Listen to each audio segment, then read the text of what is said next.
И добър ден! Днеска пак ще си направим нещо много вкусно. Тук имаме мляно свинско месо, като тук съм добавил и малко сланина, тъй като това е свинска плешка, но не беше много мазна и затова съм добавил и сланинка. Значи тук имаме 3 кг свинска плешка и 600 грама сланина. Като свинската плешка 2/3 съм е смелил на 8 мм решетка и 1/3 на 5 мм решетка. Сланината съм е мелил също на 5 мм решетка. Тук съм добавил вода, казвам за килограм. Тук съм добавил 50 мл вода на килограм, сухо мляко 5 грама, 4 черен пипер имаме 2 грама за килограм, червен пипер сладък 2 грама, пушен червен пипер 2 грама и 16 грама сол. Като това нещо, самата вода беше ледена, даже с парченца лед вътре.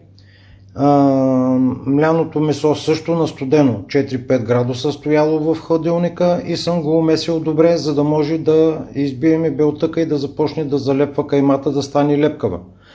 Пристояла е 2 часа в хладилника и сега започвам да я пълня в черво.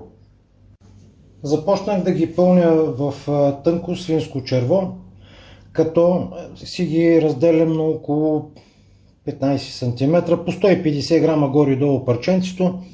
И някъде, ако има, въпреки че когато пълня, мущука е потопен вътре в сместа, да може когато духне въздуха да излезне навън, въпреки това пак някой път остава въздух и с тази игличка надупчвам и на няколко места, ето така, и с ръката притискам, ако има въздух, да излезне от дупчиците.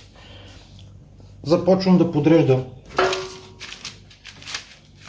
в една тавичка с кухненска хартия, за да не капаме тавата, и продължавам нататък да пълна другите черва.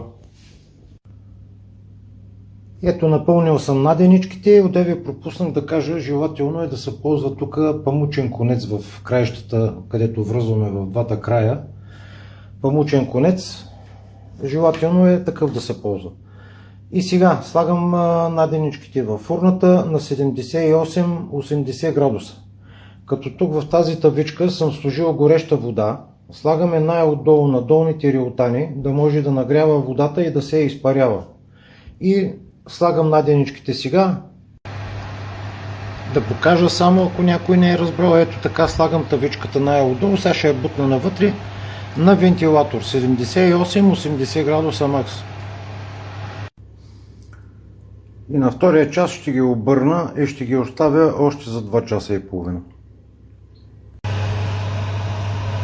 И 3 часа и 50 минути по-късно ще засила фурната на 85-88 градуса. Ето, постигнали сме 65 градуса сърцева температура. Гоним 70-72. 4 часа и 30 минути вече имаме 72 градуса. Сега изключвам фурната и ги оставям още за половин час вентилатора да върти вътре. Прехвърлих ги в другата тавичка. Сега ще напълня с чешмяна вода студена. Водата ще смина 3-4 пъти и на 5-тия път ще сложа допълнително лед вътре, за да ги охладим шоково. И тук вече наденичките почти са охладени, сложих им вече лед. Тук предварително извадих наденички, които не са охлаждани, и сега ще нарежем, за да видим какво се случи вътре. Значи тази наденица, охладена, вакуумирана в хладилника до 2 седмици, спокойно може да си стои вътре, никакъв проблем. В фризера може и повече от месец, аз не съм държал, защото месец и половина, защото бързо свършва.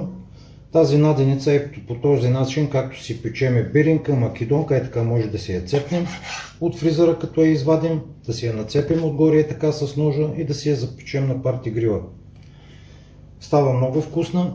И сега тук да покажа вътре структурата. Ето и сока как си се изтича хубаво, много сочна става. Това е ефекта на сухото мляко, което слагам.